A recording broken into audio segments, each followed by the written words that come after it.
convidar você a abrir a sua Bíblia lá na segunda carta do apóstolo Paulo, 2 Coríntios 5.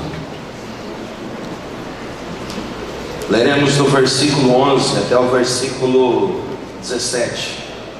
Nos diz assim o texto sagrado: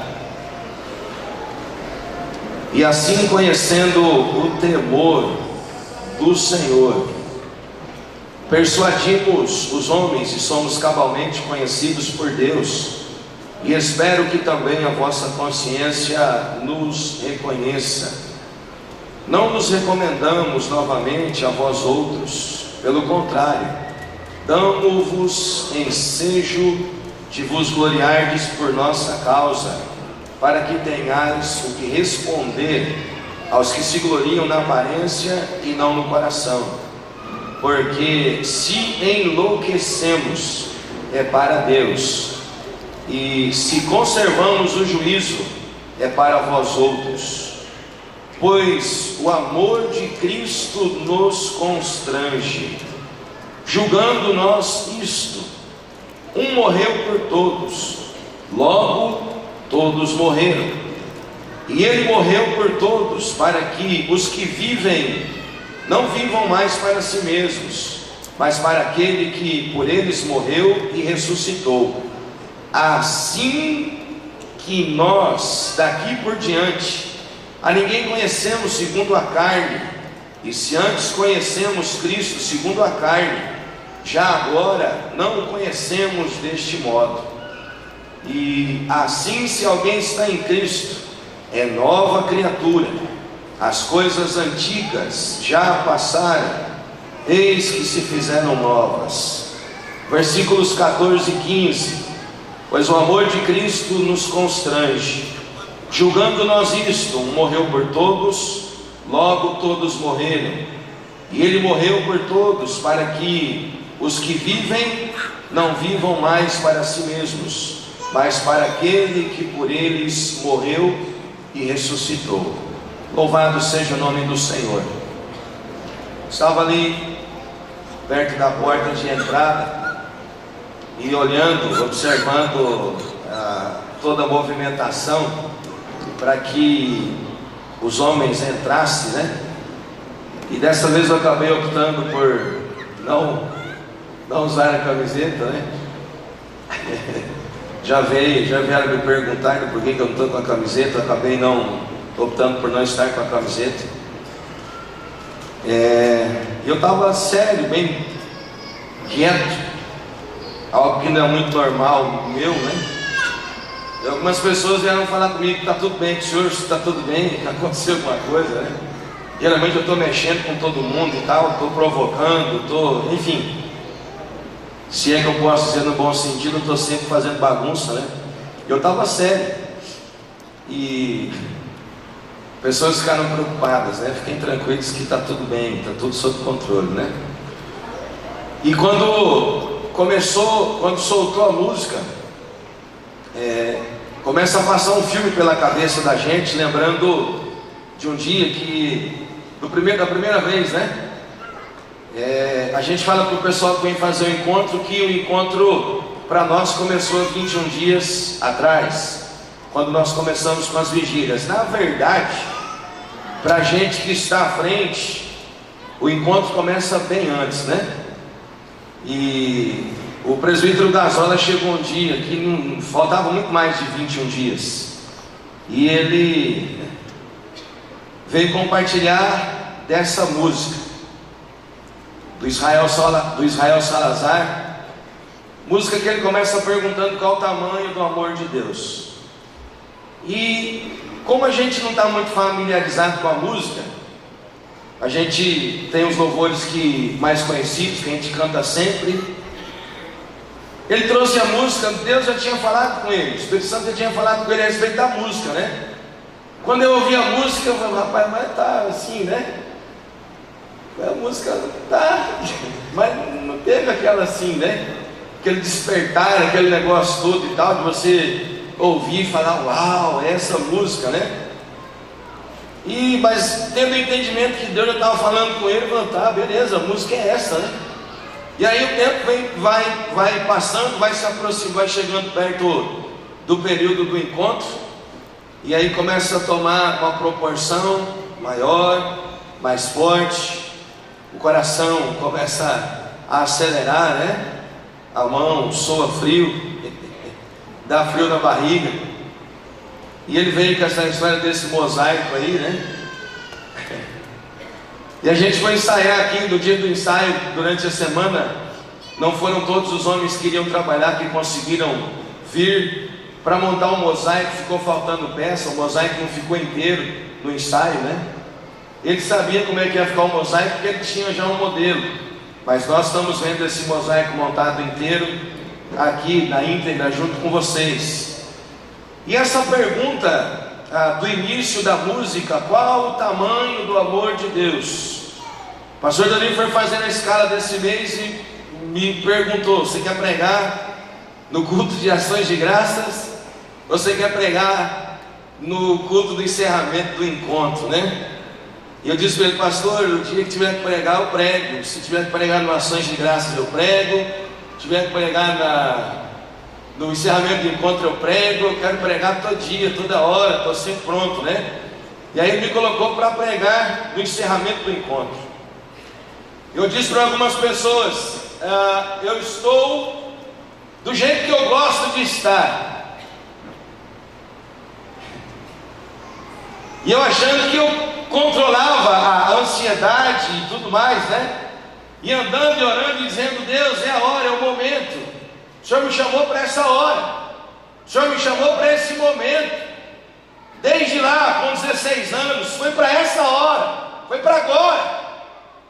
E eu dizia para mim mesmo: eu estou do jeito que eu gosto de estar, porque eu não vou subir no púlpito da igreja firmado naquilo que eu acho que eu sei, naquilo que eu acho que eu já conheço, mas eu vou subir para falar de algo que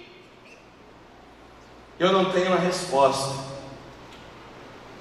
E o tema da mensagem vai ser esse: qual o tamanho do amor de Deus?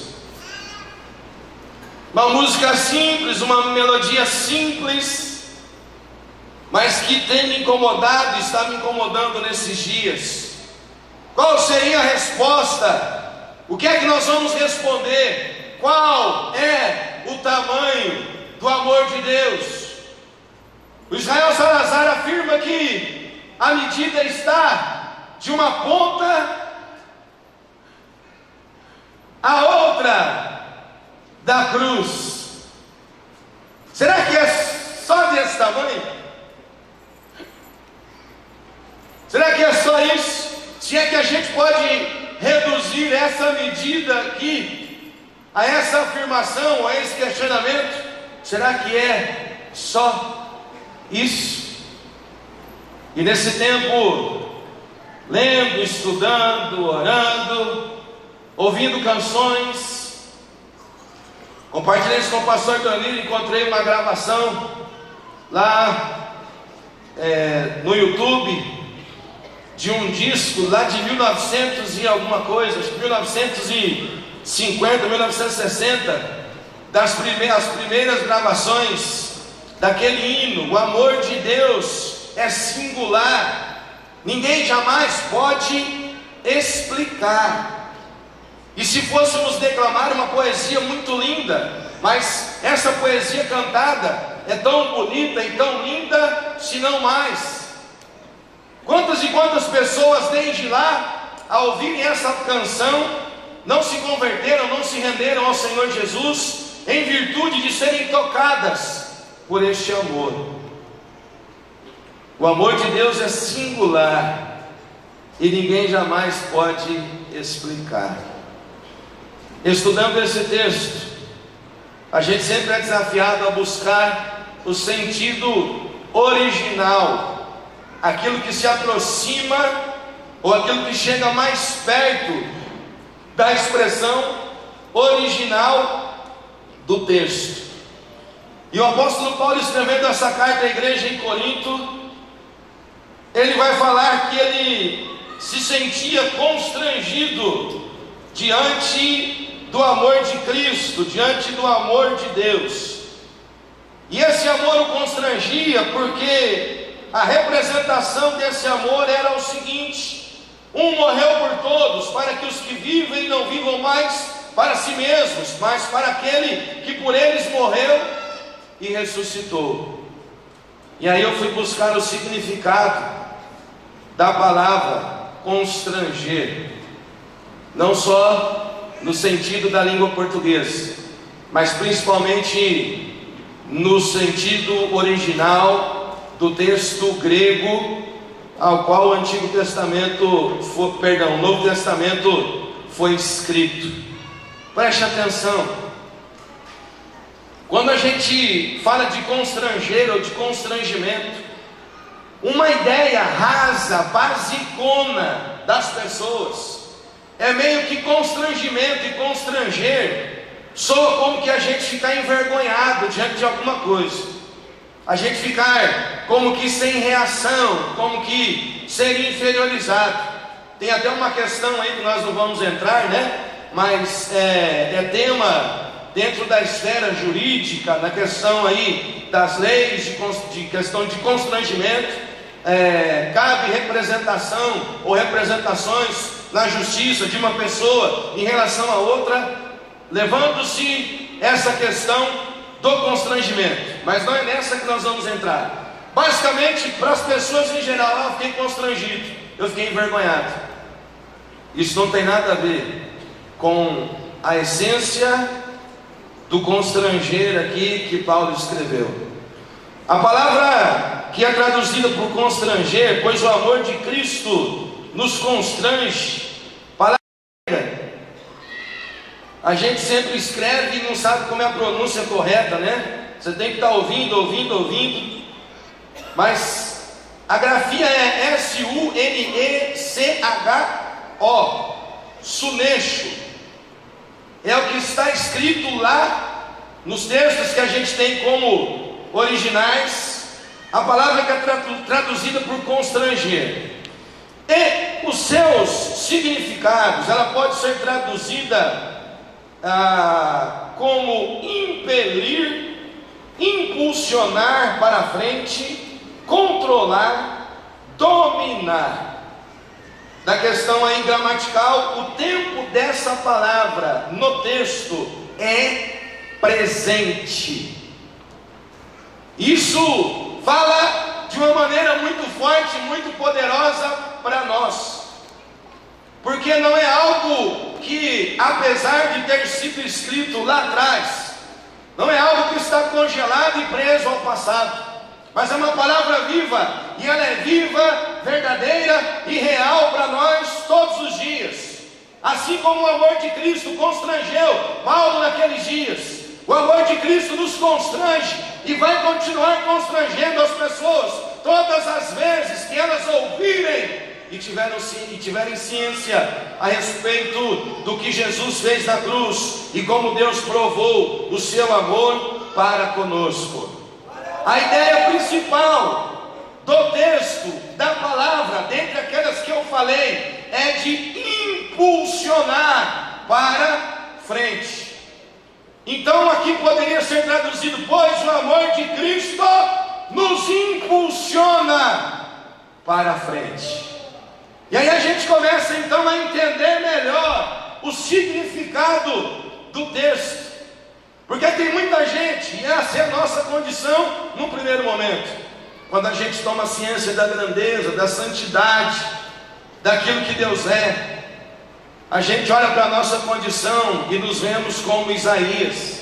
Isaías disse: ai de mim, agora eu estou frito, agora eu estou morto. E a gente tem essa mesma reação de Isaías: Deus vai me fulminar, vai cair fogo da sua presença e eu vou ser dizimado. Mas essa ira foi aplacada em Cristo Jesus, neste amor que é sacrificial. E Jesus bebe da taça da ira de Deus, e a ira que era para pesar sobre nós recai sobre a sua vida, e ele bebe dessa taça, se entregando ali na cruz. Então nós podemos colocar aqui como tradução: pois o amor de Cristo me impulsiona para frente. Ele não me condiciona para trás, Ele não me condiciona para um lado e nem me condiciona para o outro lado. O amor de Cristo, o amor de Deus, não me deixa confuso a ponto de eu ter que, ao conhecê-lo, parar e ficar raciocinando o que é que eu devo fazer, como é que eu vou reagir agora, como é que vai ser a minha vida de agora para frente. O amor de Cristo, o amor de Deus nos impulsiona a prosseguirmos na nossa caminhada, como lá no versículo 17, agora não mais vivendo as coisas antigas, não mais vivendo as coisas velhas, não mais vivendo as coisas do passado, porque agora, nesse impacto de conhecer este amor, e eu sendo impulsionado para frente, as coisas velhas se passaram, eis que tudo se fez novo. Paulo, quando escreve a carta à igreja em Éfeso, no segundo momento que ele faz menção de estar orando pela igreja e por nós, ele escreveu lá naquelas palavras que ele estava orando para que a igreja e para que nós pudéssemos compreender a largura, e aí ele vai colocar unidades de medida. Ele ora para que nós pudéssemos compreender a largura, o comprimento, a altura e a profundidade, e conhecer o amor de Cristo, que faz o quê? Excede a todo entendimento. É um exemplo bem simples. A gente pediu para as irmãs mandarem pudim para a sobremesa. A gente inverteu as questões, antes a gente pedia bolo, aí dessa vez a Tereza, que é uma bênção para as mulheres e para nós também, né? E a dona Valdeci teve a ajuda do Giovanni, vieram fazer bolo para nós, e os bolos estavam ultra, mega, super, power, top dos top. O Reginaldo falou assim: vou ter que comer o bolo da sogra, né? Que esforço, que dificuldade, né? E aí pedimos pudim para as irmãs. E aí eu brinquei no áudio, falei: olha, não é para comprar, é pudim de leite condensado. E o leite, só que eu não aguentei ficar sério, eu ri no áudio, né? Falei: olha, tem que ser pudim de leite condensado. E leite condensado, eu ia falar leite condensado moço, eu não aguentei, eu comecei a rir, né? Você não vai comprar do mais barato, não tem que ser moço. Mas apareceu um pudim melhor que o outro. Os irmãos que ficaram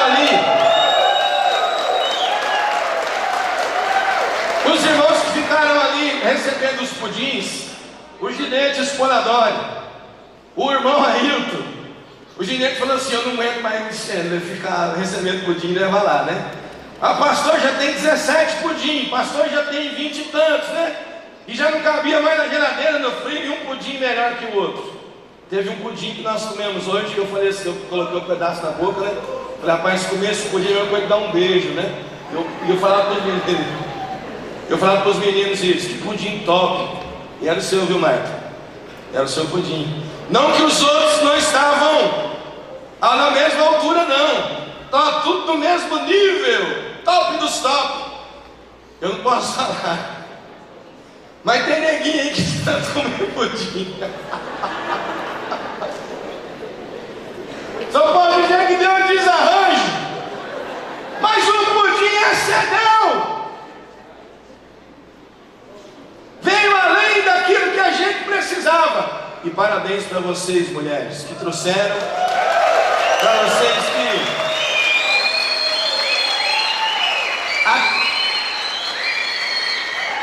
atenderam o nosso pedido, né?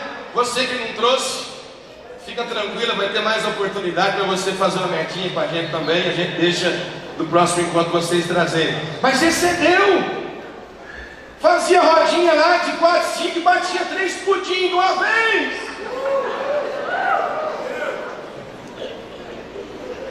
Excedeu, foi além. E aí vem aqui o Robson pregar no Vida Nova, né? Olha, irmãos, obra da carne, a glutonaria, né? Aí regaçou com todo mundo, né? Regaçou com todo mundo. Paulo vai dizer que o amor de Deus excede, ele vai além. Eu vou convidar o Jabá para vir aqui. Tem um testemunho muito forte, o dele também é, mas o pastor David Wilkerson, ele já faleceu, mas no início do seu ministério, ele tem isso no YouTube, tem vídeo, tem filme, tem livro. Um dos principais é A Cruz e o Punhal, que narra esse fato. Ele, no início do seu ministério, cheio de Deus, ele fez um propósito de uma cruzada evangelística. E ele sai de uma cidade pequena nos Estados Unidos e vai para Nova York. E ele chega em Nova York e ele começa a evangelizar nas ruas, para todo mundo, doidão por Jesus. E ele vai para um lugar onde existia uma gangue barra pesada, cujo líder era o Nick Cruz, um porto-riquenho que foi criado por uma mãe satanista, que de tão fera que ele era, a mãe dizia que ele era o próprio filho de Satã. E os pais não conseguiram controlá-lo, enviaram ele de Porto Rico para os Estados Unidos, para que um irmão, um parente mais velho, cuidasse dele, mas não teve jeito. Ele tinha uma índole, e existia uma questão de bandidagem nele. E ele era líder de uma gangue muito perigosa lá em Nova York. E o pastor David Wilkerson, com aquele amor e tal, entrou lá no bairro, onde esse Nick Cruz comandava tudo. A gangue dele se chamava os maus. E no dia que o David Wilkerson chegou lá onde eles estavam, ele começou a pregar e falar do amor de Deus. E mandaram ele ficar quieto e ele continuou a falar. O Nick Cruz bateu nele. E ele continuou falando e ele apanhou. Não morreu pela misericórdia de Deus. Ele foi embora. Depois de 2 semanas ele volta para fazer uma nova cruzada. O Nick Cruz ficou incomodado, porque ele ficou preocupado com o que a bandidagem ia pensar dele. Que se ele não fosse, se ele não estivesse presente naquele evento, é porque ele tinha se acovardado diante do pastor David Wilkerson. E ele foi para arregaçar com tudo. E quando ele chegou lá, aquele homem que havia apanhado na cara, que havia apanhado dele, da sua gangue, não teve ódio, não teve rancor, não teve mágoa, não teve nada dele. Tem um testemunho, o Nick Cruz é pastor. O David Wilkerson já morreu, mas o Nick Cruz está vivo. Ele é pastor. Acesse o YouTube lá e pega lá, testemunho do pastor Nick Cruz. Ele fala de uma maneira tão forte, tão poderosa, do que ele recebeu do amor de Deus, da vida do pastor David Wilkerson. Aquilo incomodou, aquilo constrangeu, aquilo mexeu, aquilo quebrou com tudo. E ele que foi para aquela cruzada, para provar para os outros que ele não estava com medo do pastor, era uma estratégia de Deus, porque naquela cruzada ele entregou sua vida a Jesus, e ele passou a servir ao Senhor. No outro dia, ele pegou toda a sua gangue, os armamentos, as drogas e tudo, e foram na delegacia, e entregaram tudo, e ele começou a pregar para a galera da sua gangue. Ele conseguiu ganhar a gangue dele para Jesus. Ele ganhou o cara que entrou no lugar dele, para liderar aquela gangue lá.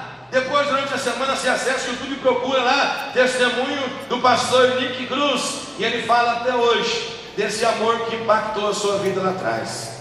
Vou deixar o Cristiano falar um pouquinho, senão não dá tempo, né? Esse amor impactou a vida desse bacana aí também, né? Vai lá. Boa noite, a paz do Senhor. Irmãos e irmãs, essa sempre foi minha vontade de falar. Boa noite, paz, irmãos e irmãs. Então, vou contar um pouco daquilo que aos nossos olhos, aos olhos do mundo, que é difícil da gente acreditar que uma pessoa vai ter uma mudança genuína, Uma mudança onde não 100%, mas sim atinge a casa dos 80%, 85%. A minha mudança, simplesmente, eu não ia conseguir se não fosse pelo mover do Espírito. Há 4 anos, eu conheci Jesus. Há 4 anos, eu provei daquilo que, durante a semana, geralmente uns 4 dias, eu acordo com Ele me tocando, o Espírito Santo. E tudo que eu fiz de errado, nada chega perto daquilo que Ele faz comigo toda madrugada. E a minha caminhada foi a minha vida dos 13 anos até os 28 anos. Foi viver no mundo e servir ao mundo. Aonde a gente andava com amigos, usando drogas, se aparecendo, aonde nós queríamos ser o que não éramos. Muitas vezes nós estávamos em um lugar, numa festa, e sequer tinha mistura dentro de casa, vivendo uma mentira, no engano, aquilo que só alimenta o status, só alimenta a vida social do mundo.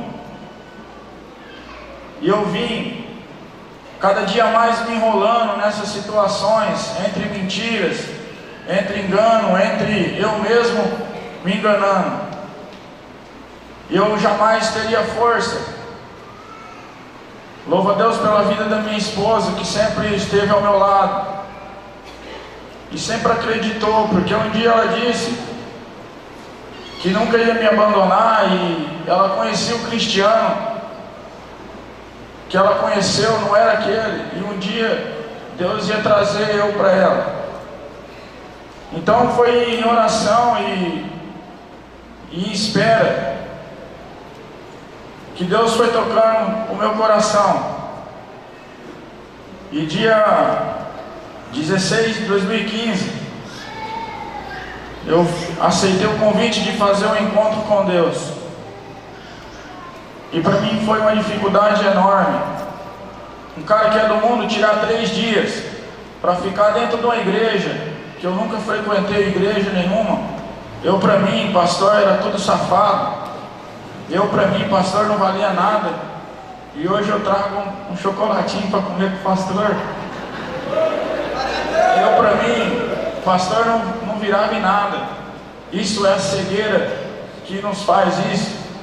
E hoje eu entendo que eles são meus pais espirituais. Hoje eu entendo que somos acolhidos com amor. E não é nada que o mundo implanta, não tem nada a ver com o que o mundo fala de pastor. Então eu me senti acolhido num abraço muito aconchegante de cada um dos meus pastores. E eu lutei para fazer o encontro, porque é difícil você tirar 3 dias.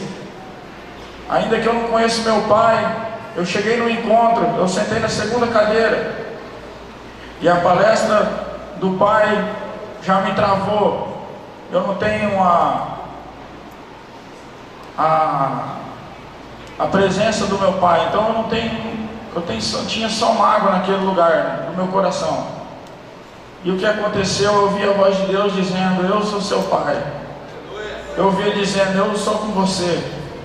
Mas aí como que eu ia acreditar naquilo? Tudo ia mudar na minha vida, de sexta para domingo, e segunda-feira está tudo quitado. Tudo que eu fiz de errado já ia quitar na segunda-feira. Eu falei: é impossível. Não tem jeito de uma pessoa entrar de um jeito na sexta e no domingo estar livre, sem nada, não dever nada para ninguém. E foi isso que aconteceu comigo.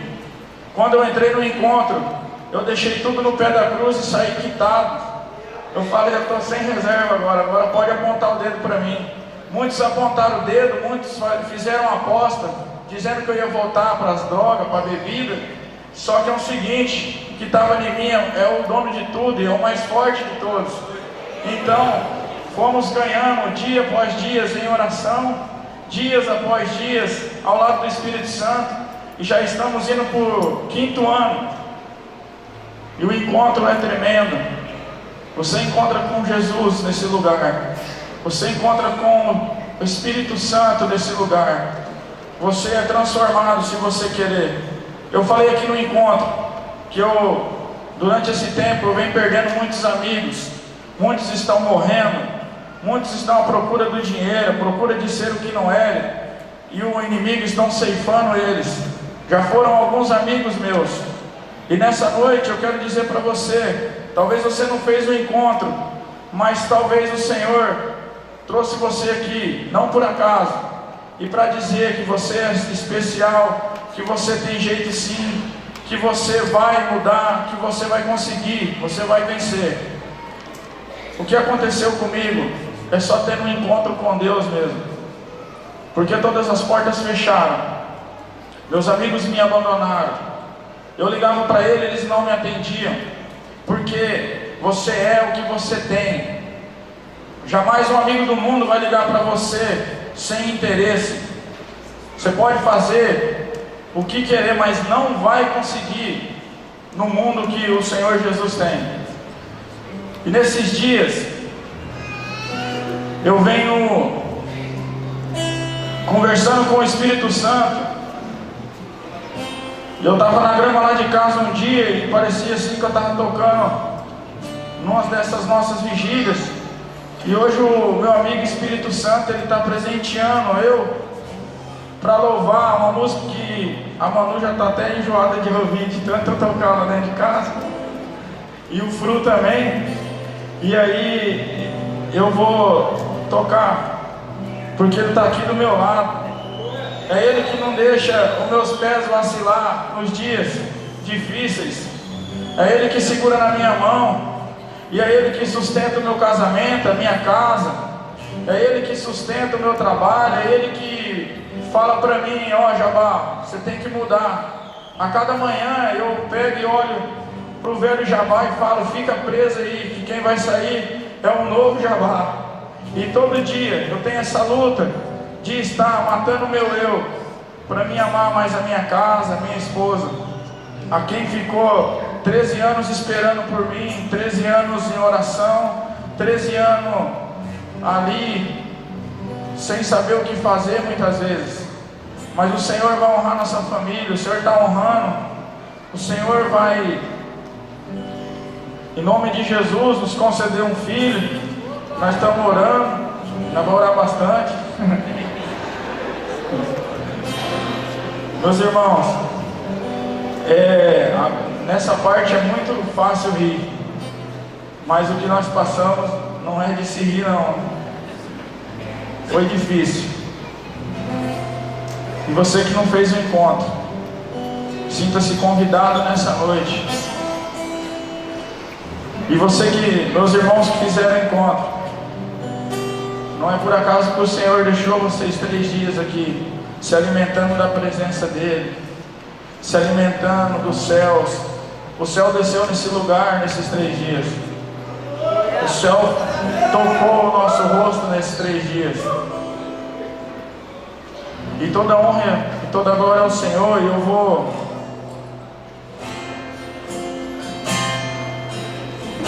vou tocar um louvor que eu estava escutando na caixinha. Aí eu falei para a Manu, nós estávamos deitados. Eu falei: bah, esse louvor eu vou tocar um dia, porque tinha uma pestana. Aí eu fiquei com medo de não conseguir. Mas eu falei para ela: o Espírito Santo vai me ensinar a tocar esse louvor. E para honra, para glória dele, eu vou tocar ele.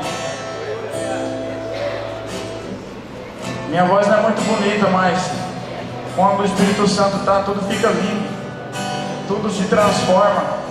Talvez quando você estiver ouvindo esse louvor, você vai sentir algo diferente no seu coração.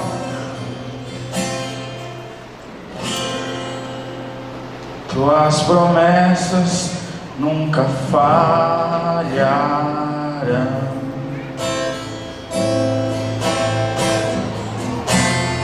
Teu amor não tem fim.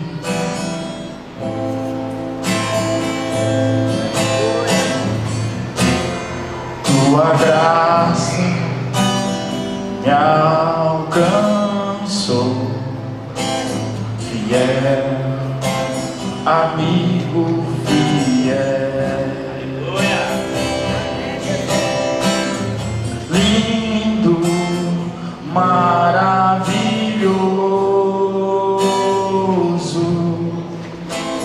fiel, amigo fiel.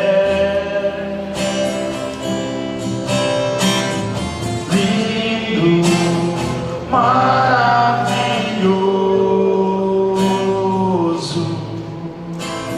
fiel, amigo fiel.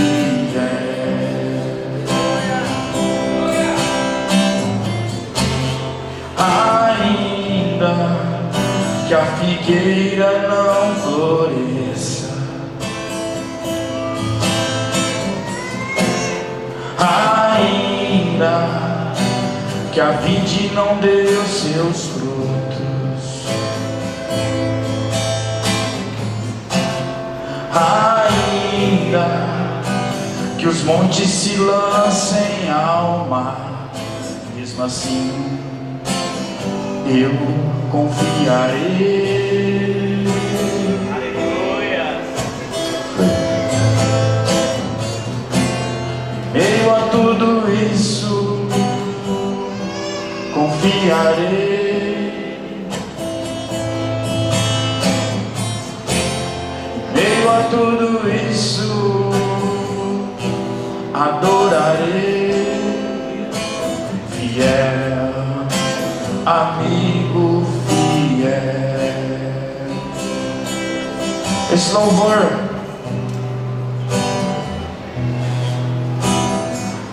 dele dizer que é fiel ao meu coração. O Espírito Santo mandou essa noite que Ele é fiel para cumprir tudo aquilo que Ele tem na sua vida. E é uma palavra lançada nessa noite sobre você e sobre a sua família, que Ele é fiel sim para cumprir tudo aquilo que você almeja, que Ele é fiel sim para cumprir tudo aquilo que você deseja, tudo aquilo que você vem pensando. Talvez a sua família não se curvou diante de Cristo, talvez seu filho não se curvou, talvez algum parente seu você quer que esteja aqui. Hoje é um dia onde o Senhor vai ouvir, vai ser fiel naquilo que você vai pedir a Ele. Nós sabemos que tem homens ali que fizeram um encontro, que são resultado de orações, e são resultados que o Senhor é fiel sim nas nossas vidas, que o Senhor é fiel naquilo que Ele fala, naquilo que Ele vem ministrando em nossos corações, que o Senhor é fiel naquilo que Ele vem mostrando, que aquilo que Ele vem despertando na igreja, naquilo que Ele vem despertando, na ordem que foi dada, que na Viraí é de Jesus, que você é de Jesus, que a sua família é de Jesus, que a sua família é sim dele, que você vai atingir pessoas através da sua vida. Você não está sentado nesse banco por acaso. O Senhor está ouvindo o seu clamor, o seu apelo. O Senhor está ouvindo, Ele sabe a sua dificuldade, Ele sabe o que está acontecendo dentro da sua casa, e Ele é fiel sim naquilo que você tem dificuldade, Ele é fiel sim naquilo que você precisa resgatar, precisa ser feito. Nesses dias é dia de você olhar para o Senhor e dizer: eu sei que o Senhor é fiel na minha vida, eu sei que o Senhor é sim a minha rocha, eu sei que o Senhor é sim a minha fortaleza, que o Senhor é inabalável, que o Senhor é sim ao meu favor, e nada vai vencer o que o Senhor tem para mim.